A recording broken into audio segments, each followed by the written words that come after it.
नारी तेरे नौ रूप के सेकेंड एपिसोड में बुलेटिन ऑफ बिहार आज पहुंच चुका है ब्री प्रियम के स्कूल में।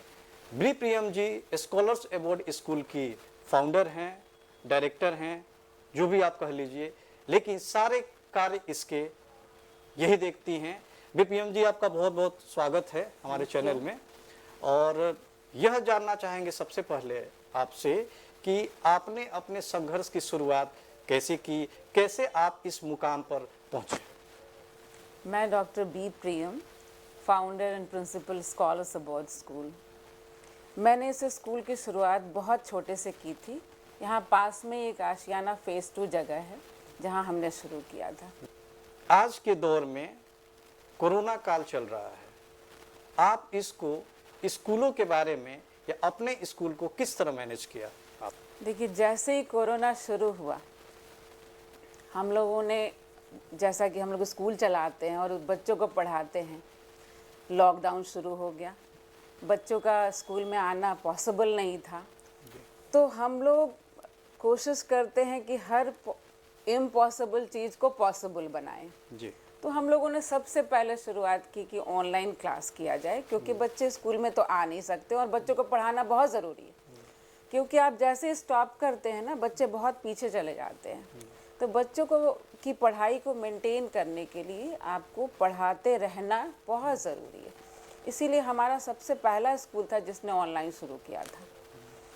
और हम लोगों ने ऑनलाइन एग्जामिनेशन भी शुरू किया बहुत जल्दी और सबसे पहले। तो क्या इसमें जो गार्जियन से वो सेटिस्फाइड थे? एक तो डायरेक्ट क्लासेस चलना, एक ऑनलाइन क्लासेस चलना, कैसे आपने गार्जियन को कन्विंस किया इसके लिए? देखिए, गार्जियंस तो रेडी नहीं थे। उनको ऐसा लगता था कि जब सामने से आप बच्चों को पढ़ाएंगे तो ज़्यादा बच्चे सीखेंगे, और इसमें कोई डाउट भी नहीं है कि आप कितना भी अच्छा पढ़ा लें ऑनलाइन में, ऑफलाइन की बात तो अलग ही होती है। लेकिन क्योंकि जब आपके पास कोई ऑप्शन ही नहीं है पढ़ाने का, तो पढ़ाना तो ज़रूरी है, बच्चों को पढ़ाई के टच में रहना भी ज़रूरी है। तो आप ऑनलाइन में ही आप कोशिश करते हैं कि कितना ज़्यादा से ज़्यादा बच्चों के साथ इंटरैक्ट करके बच्चों को वो फील देना कि आप क्लासरूम में ही हैं। इस तरह की पढ़ाई कराना, एक्टिविटी भी आप कराते रहें बच्चों का ऑनलाइन ही। तो हमने पूरी कोशिश की कि बच्चे एकदम उनको लगे ही नहीं कि वो क्लास में नहीं है। इस तरह से हम लोगों ने पढ़ाया है। प्रेम जी, गवर्नमेंट की तरफ से कुछ सपोर्ट प्राइवेट स्कूलों को? गवर्नमेंट की तरफ से स्कूलों को तो सपोर्ट नहीं है। वैसे मैं इस गवर्नमेंट को लाइक करती हूँ, क्योंकि इन्होंने बहुत कुछ किया है लोगों के लिए। फ्री वैक्सीनेशन दिया है, गरीबों को राशन भी बांटा गया है, मुझे पता है ये बातें बहुत अच्छे हैं। लेकिन हो सकता है इनसे मिस हुआ हो, या ये स्कूल के जो ऑनर्स हैं उनके बारे में इनकी कुछ धारणा ही हो कि ये कुछ ज़्यादा ही कमाए हुए हैं। लेकिन मैं ये बता दूं कि स्कूल वाले जितना कमाते नहीं है उससे ज़्यादा लगाते हैं स्कूल में। तो उनके पास ऐसा कुछ नहीं होता है, वो बहुत ही प्रॉब्लम से गुजरे हैं। तो गवर्नमेंट को थोड़ा सा प्राइवेट स्कूलों को भी देखना चाहिए।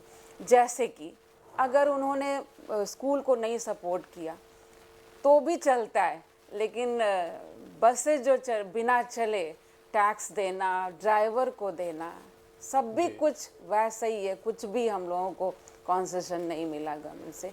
इसके लिए गवर्नमेंट को थोड़ा सा सोचना चाहिए था। आपने बताया कि स्कॉलर्स अवार्ड स्कूल जो है आपकी, वो ऑनलाइन जो एजुकेशन की शुरुआत है आपने शुरुआत दी इसकी। बिल्कुल बिल्कुल। तो ये तो जितने भी आपके एफिलेटेड स्कूल हैं या मिशनरी स्कूल्स हैं वही इसकी फैसिलिटी दे रहे हैं।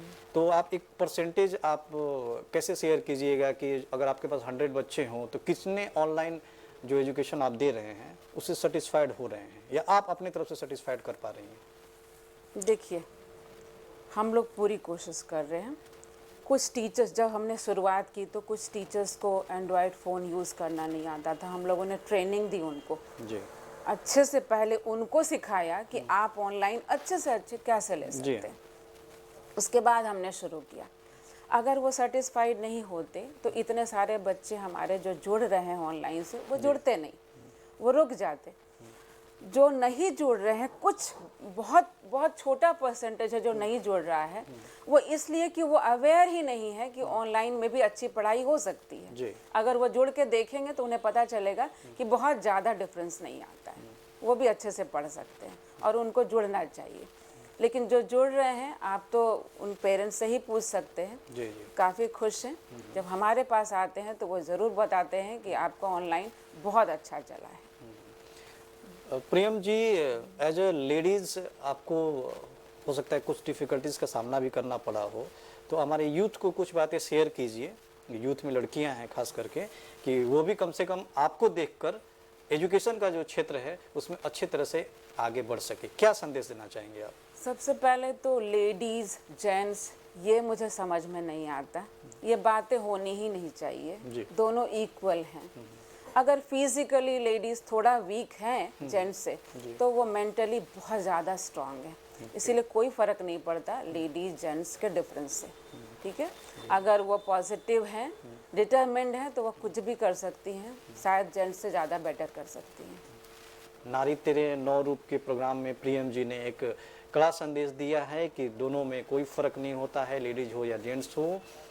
आशा करता हूं कि मेरे दर्शक को, खास करके जो लेडीज हैं, उनको इन बातों को बड़ी गंभीरता से लेना चाहिए। और प्रियम जी, हमारे चैनल में आपको बात करने के लिए बहुत बहुत धन्यवाद। आपके स्कॉलर्स अवार्ड स्कूल को भी बुलेटिन ऑफ बिहार की तरफ से बहुत बहुत शुभकामनाएं।